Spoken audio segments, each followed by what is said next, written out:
My name is Dmitri Orlov. Thank you for that interview. I represent Estonian company SMTM Holdings. We work in the fintech industry.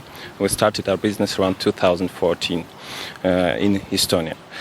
Since that, we've been developing quite rapidly and became an international company.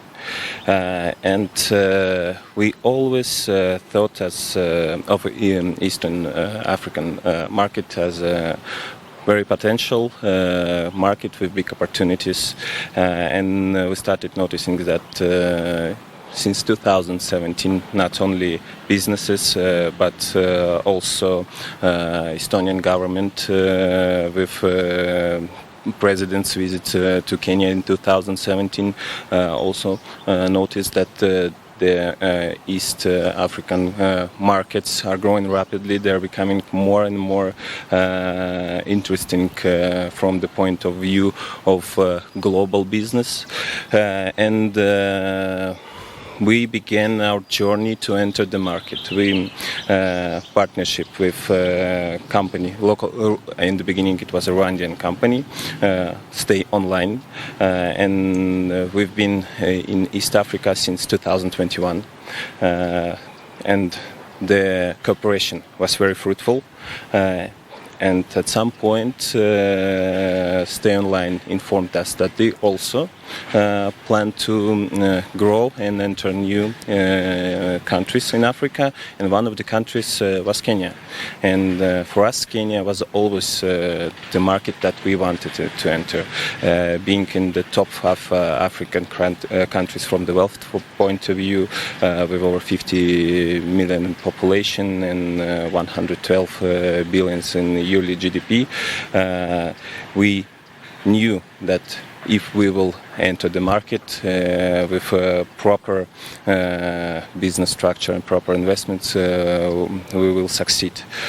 So over 6 months ago, finally, we were able to enter the Kenyan market with through the partnership with Stayonline, and now we're taking our first steps, so to speak, in this, not this region but this country. But we see that it's all that we expected. The country is very digitalized with innovations like M-Pesa, with e-government, with ability to organize business online without having to go through bureaucracy and long. As SMTM Holding, we primarily work in fintech industry. We provide financial services to companies. We provide financial services to private individuals. Our main business model at the moment is acquiring and processing services to the that we offer to the companies, and we also work in the field of offering financial services to the private individuals online, such as e-wallets, money transfers, banking accounts, banking cards, etc. So basically, we see the potential in the Eastern European market because it's vastly growing, and it's becoming more and more digitalized. More and more people are using internet, and more and more people are becoming familiar with the technologies that fintech offers. And we see that in our projection that in the next 5 to 10 years, Eastern Europe will become one of the main hubs for digital development in the world. Because if we compare it to Estonia, let's say what Estonia went through, it was a part of Soviet Union for many decades, and after we separated in 1991, we became an independent country. But Estonia is a small country with not too many resources, with not too many things that we can offer to the outer world. And our government decided to find a way how to make Estonia stand out from the rest of the countries and find a unique niche in which to develop. And that niche was IT and digitalization.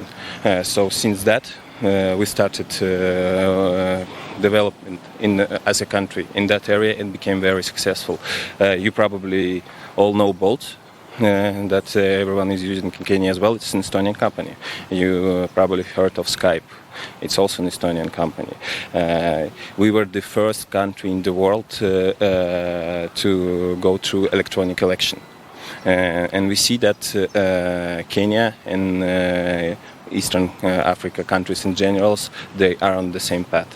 And we expect that in the near future, more and more investors from outer world, from Europe, from American countries, will be interested in investing to Eastern European countries, especially in the IT and digital markets. 6 months in Kenya. 6 months Kenya. Your partnership currently is with Stayonline. Currently, we're partnered with Stayonline. We're happy with that partnership. We started cooperation with them in Rwanda in 2021. It's been very fruitful, and we continue and hope to enter other Eastern African markets as well with that company, through that company. Any other targets platform or institution that you would like to? Yes, sure.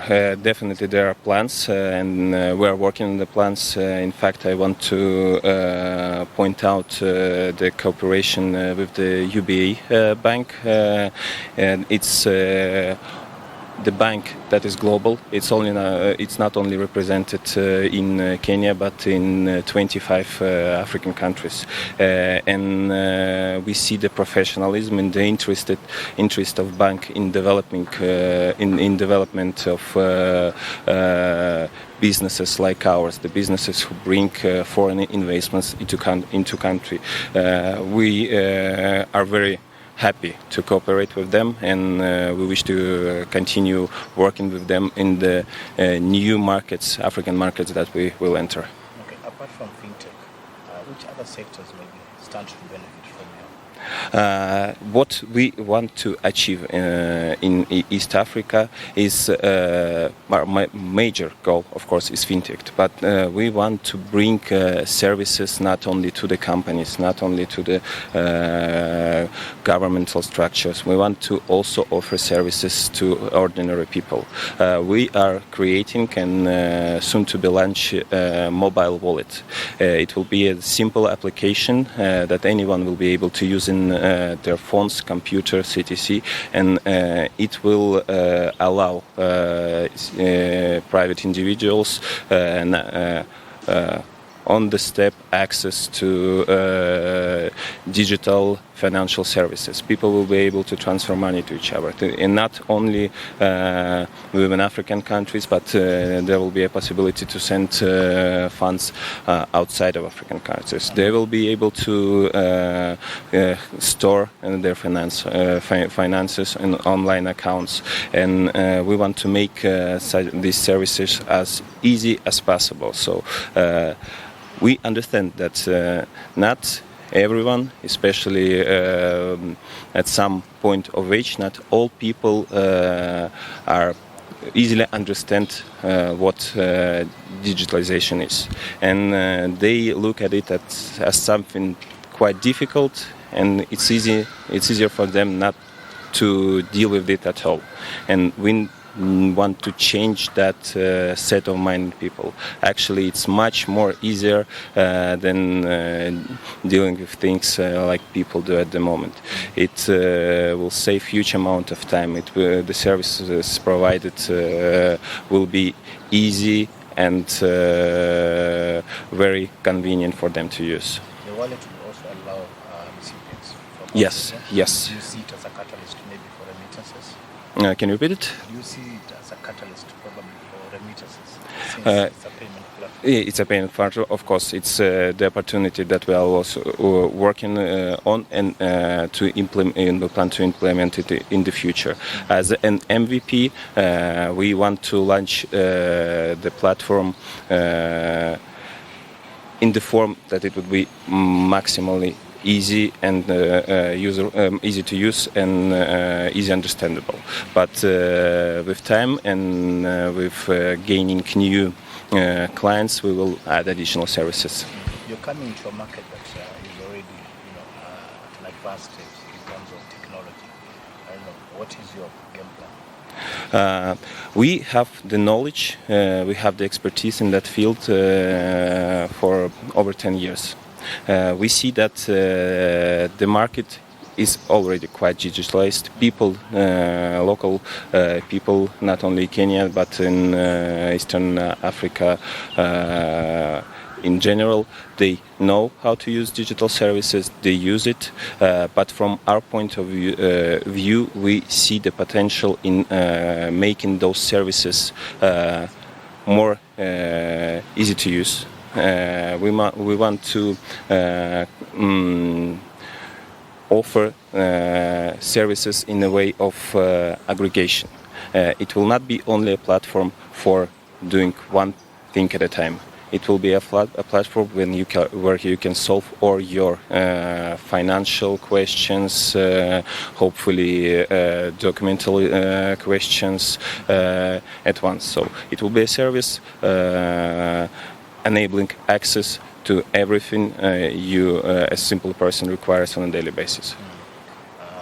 Mobile payments has gained huge traction in Kenya and the region. Any linkages between the platforms and mobile payments? Yes, exactly. We are working on it. We will be partnering with M-Pesa, and we will, in Kenya we will be partnering with Momo in Rwanda. So it's a work in progress, and definitely our platform will allow using those services to our applications. The current government has digital transformation as part of its key drive for growth. Where do you see yourself fitting in? Luckily, Estonia went through the same path after the collapse, after becoming independent in the collapse of Soviet Union. So we see that Eastern Africa is on the right path in doing in going to the digitalization on a governmental level. We know what can be done to add more to what was already achieved. Taking Estonian example, we plan to use be in close connection with governmental structures, offering them our knowledge, cooperating with them in developing those services and making them more attractive for the users. We already see that the level the services are on are top-notch. It's amazing what Kenya achieved with its level of governmental digitalizations, and we already in contact with governmental structures. They are very professional. It's a pleasure cooperating with them, and we hope that we will be able to not only offer our know-how to develop those services more, but we'll also be able to gain knowledge and be able to offer some of those services to our platforms. Any monetary value that you're putting in terms of investments in Kenya and Rwanda? Yes, the monetary value is totally measurable. We already, we entered Kenya only 6 months ago, and actually we launched our business 4 months ago, because after the company was organized, it took us some time to prepare for the launch. But in general, it's over 8 million invested till that point, and $8 million. And we do plan to increase that investment as we see that the cooperation and the interest in our presence at the moment is high. We see the willingness for cooperation from the side of our partners, from the side of businesses, from the side of government, from the side of law enforcement.